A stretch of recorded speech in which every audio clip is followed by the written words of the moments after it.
अवधूत चिंतन श्री गुरुदेव दत्त श्री स्वामी समर्थ स्वामी श्वामार्ग या माझ्या यूट्यूब चॅनलमध्ये आपल्या सर्वांचं खूप खूप मनापासून स्वागत आहे. वेल्थ अँड हेल्थ हे ज्याच्याकडे आहे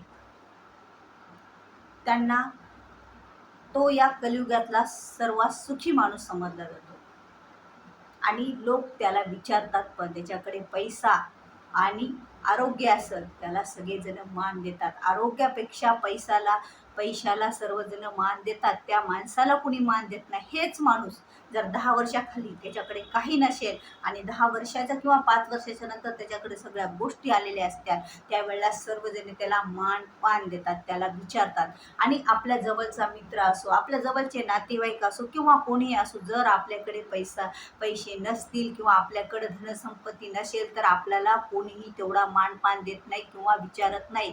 ही सत्यस्थिती आहे या कलियुगातली आत्ता सध्या चालू असलेली. म्हणून पैसा हा आपल्यासाठी खूप महत्त्वाचा आहे. आणि ज्याच्याकडे पैसा आहे, आता बरेच जणांचं असं म्हणणं असतं की आमच्याकडे भरपूर पैसा आहे. अहो, त्या पैशात आणखी वाढ करा ना. किंवा कोणाकडे 50,000 माझ्या मिस्टरला पगार आहे, कोणी म्हणतं 1,00,000 आहे, किंवा मी स्वतः 80,000 कमवतो, मग मला काही टेन्शन नाही. एवढ्यानं कधीही समाधानी राहायचं नाही. पैसा कमवण्याचे मार्ग आपल्या डोक्यात नेहमीच असले पाहिजे. आपण त्या चांगल्या मार्गावर आपण चाललंच पाहिजे. कारण जे माणूस म्हणतं एवढ्यावर समाधान, तो आळशी. तेवढ्यावर समाधानी राहायचं नाही. आपल्याला काहीतरी पुंजी, आता एवढ्या पैशातून, आता 50,000 पगार आहेत, एवढ्यातून आपलं शिक्षण, घरचा किराणा किंवा घर भाडं, किंवा आपलं स्वतःचं घर असलं तर आपले घरातले बरेच काही बिल असतात, आपलं दवाखाना, हे असं एवढं काही आपल्याला सांभाळून न्यावं लागतं आणि पैसा काहीच त्याच्यातून उरत नाही. आणि जेव्हा पैसा उरत नाही तर आपले खूप स्वप्न असतात की आपल्याला गाडी घ्यायची असती, मोठा बंगला बांधायचा असतो, किंवा आपल्याला कुठंतरी बाहेर लांब ठिकाणी फिरायला जायचं असतं. हे असे स्वप्न आपले अधुरे राहतात. तर त्यामुळे काय करायचं, त्यामुळे आपल्याला जेव्हा असं वाटत असेल की नाही आता आपल्याला पैसा कमवायचा, आणि हा विचार नेहमीच यायला पाहिजे. कोणताही एक व्यवसाय जरी चालू असेल तरी दुसरा व्यवसाय त्याच्यासोबत कसा चालू करायचा ही धडपड आपली असली पाहिजे. कशा पद्धतीने आपण पैसा कमवायचा, पण तो पैसा सत्याच्याच मार्गावरून आपल्याला कमवायचं, हे कधीही विसरायचं नाही. कारण सत्याचा मार्ग हा सर्वात श्रेष्ठ मार्ग आहे. त्यात भलेही कमी पैसे कमवत, पण आपण सत्याच्याच मार्गाने पैसे कमवायचे आहेत. मग जेव्हा आपण हा पैसा कमवायचा विचार करतो, पैसे कमवतो, त्यावेळेला आपल्यासोबत लक्ष्मी मातेचा आशीर्वाद असणं खूप गरजेचं आहे. तेव्हाच आपण ज्या कार्यामध्ये हात घातला त्या कार्याला यश येत असते. ज्या व्यवसायामध्ये आपण सुरुवात केली त्या व्यवसायाला यश येतं.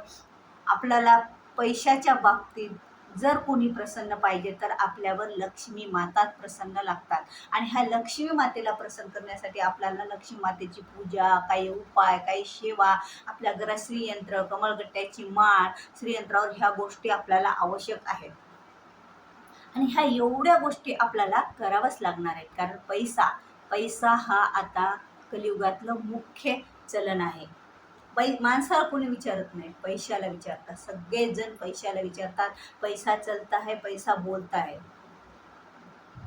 आणि भलेही तुम्ही किती हुशार असाल, भलेही तुम्ही एज्युकेशन घेतलेलं असाल, पण एज्युकेशन घेऊन तुम्हाला जेव्हा जॉब नसतो ना, तेव्हा तुमच्या एज्युकेशनला सुद्धा कोणी महत्त्व देत नाही. किती डिग्र्या तुमच्याकडे पडलेल्या आहेत याला पण कोणी महत्त्व देत नाही. हे आपल्या मनाला समाधान, माझ्याकडे डिग्री, हां, ती डिग्री जे प्राप्त करतो का त्याला माहीत असते. ही डिग्री प्राप्त करण्यासाठी मी किती वेळ, किती खटपटी केल्या, किती मला अभ्यास करावा लागला. पण पुढच्या लोकांना हे समजत नसतं. त्यांना फक्त डिग्री जरी नसली, हां, एखादा जॉब आहे 15,000चा, तरी लोक खुश. आणि इकडं हा एवढा डिग्री घेऊन बसले, याला कोणीही महत्त्व देत नाही. जो पैसा कमवतो त्याला सगळेजण महत्त्व देतात. तर आपल्याला एज्युकेशन झाल्याच्या नंतर पण आपण एज्युकेशन पण पैसा कमवायसाठीच करत असतो. एखादी डिग्री पण आपण पैसा कमवायसाठीच करतो का? कशामुळं, तर पैशाशिवाय आपलं आयुष्य आपण जगू शकत नाही. आता एकही आपल्या घरात सगळेजण, विचार करा, आपल्या घरात सगळेजण 4-5 दिवस बसून कोणीही बाहेर जाऊ नका किंवा कोणताही मार्ग नाही आपल्याकडे पैसा येण्याचा, तर आपण जगू शकाल का? आपल्याला साधं आता फिल्टरचं पाणी आणायचं म्हणलं तरी पैसे. पहिलं तरी पाणी फ्रीमध्ये भेटायचं, आता प्यायचं पाणी पण फ्रीमध्ये भेटत नाही. जर आपल्या घरी फिल्टर असेल तर ते फिल्टर 2 महिने 3 महिन्याला बिघडतं आणि त्या फिल्टरला चालू करायला पण वीज लागते, आणि वीज लागलं तर आपल्याला विद्युत बिल पण आपल्या घरी येत असतं. म्हणजे प्रत्येक गोष्टीला आपल्याला पैसा हवा आहे, आणि या पैशासाठी आपल्याला लक्ष्मी मातेचा आशीर्वादाची गरज आहे. आता हा लक्ष्मी मातेचा आशीर्वाद प्राप्त करण्यासाठीचे बरेच उपाय आणि तोडगे आपण केलेले आहेत, पण त्यावेळेला पण आपल्याकडे कधी पैसा आला तर टिकत नाही, किंवा लक्ष्मी माता माझ्या या पूजेने आकर्षित होत नाहीत, माझ्या घरावर त्यांचा आशीर्वाद नाही, असं आपल्याला जेव्हा वाटू लागते तेव्हा हा एक उपाय करा. जो उपाय मी तुम्हाला सांगणार आहे, आता तो उपाय कोणता आहे? उपाय हा 3च दिवस करायचा, आणि तो उपाय करायला फक्त 5च मिनिटं लागतात, आणि एवढा सोपा सरळ उपाय आहे. रोज पण करायचा नाही उपाय, आपल्याला सोमवार, बुधवार आणि शुक्रवार हे 3 दिवस उपाय करायचा. आता उपाय एकदा व्यवस्थित ऐकून घ्या. उपाय असा आहे की आपला जो उंबरठा असतो, मेन उंबरठा, त्या उंबरठ्याला आपण आपल्या ओल्या कपड्यानं स्वच्छ पुसून घ्यायचं, स्वच्छ असं, त्याच्यावर काही घाण. आता उंबरठा घाण म्हणजे असं मला म्हणायचं नाही, पण जेव्हा आपण त्याच्यावर जातो येतो तेव्हा आपल्या पायाची धूळ पडते, किंवा लहान लेकरं आपले त्याच्यावर पाय देऊन जातात, आणि उंबरठ्यावर आपण कधी पाय द्यायचा नाही. उंबरठा हे लक्ष्मी मातेचं पहिलं स्थान आहे, आपल्या घरातली पहिली पायरी आहे लक्ष्मी मातेला आकर्षित करण्याची. आणि उंबरठा जिथं सुशोभित स्वच्छ असेल तिथे लक्ष्मी माता आकर्षित होत असतात, आपल्या घरात प्रवेश करतात. त्यामुळे हा उंबरठा आपल्याला सोमवार, बुधवार आणि शुक्रवार सकाळी तो स्वच्छ करायचा. आपण जेव्हा देवपूजा करायला बसण्याच्या अगोदर आपण उंबरठ्याची पूजा करत असतो, त्यावेळेला तो स्वच्छ करायचा अगोदर ओल्या कपड्यानं, आणि त्याला नंतर आपल्याला अत्तर लावायचं आहे.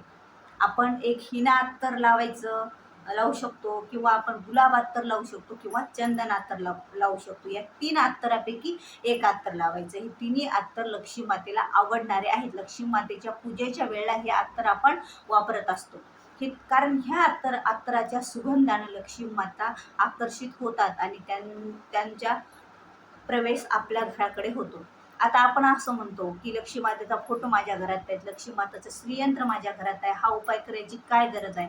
पण जेव्हा हा सुगंध, आता आपण म्हणतो ना, आपल्याला आकर्षित कोण करत असतं कधीही? सुगंध हा लांबून सुद्धा दरवळत असतो,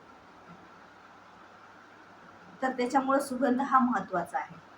तर आता बघा, जेव्हा आपण उंबरट्याला स्वच्छ केल्याच्या नंतर त्याच्यावर आपण हे अत्तर असं लावून द्यायचं.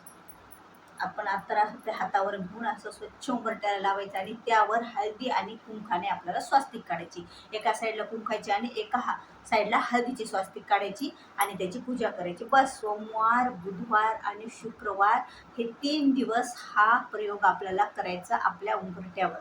तर खरंच लक्ष्मी मातेला हा प्रयोग खिचून आपल्या घरामध्ये आणतो, लक्ष्मी मातेला म्हणजे आकर्षित करतो. असा हा अतिउच्च कोटीचा प्रभावी उपाय आहे. आणि ह्या उपायानं बऱ्याच जणांच्या समस्या पैशा संबंधीच्या सुटलेल्या आहेत. तर आपण म्हणतो की लक्ष्मी माता तर अगोदर माझ्या घरात स्थिर आहेत, आपल्या घरात लक्ष्मी माता स्थिर आहे, आणि आपण कधीच असं निगेटिव्ह बोलायचं नाही, पॉझिटिव्ह बोलायचं. पण जेव्हा जेव्हा रोज संध्याकाळी 12 वाजता लक्ष्मी माता आपल्या वाहनावर घुबडावर बसून सगळीकडे फेरफटका मारतात जेव्हा पृथ्वी तलावर, त्यावेळेला लक्ष्मी माता सगळ्याच्या घरी प्रवेश करत असतात. आणि त्यावेळेला जर आपल्या घराचा उंबरठाच एवढा स्वच्छ, सुंदर आणि सुगंधित असेल तर लक्ष्मी माता हे आपल्या घराकडे आकर्षित होतात आणि आपल्या घरात प्रवेश करतात. व्हिडिओ आवडल्यास व्हिडिओला लाईक करा, शेअर करा, नवीन असाल तर सबस्क्राईब करा. श्री स्वामी समर्थ.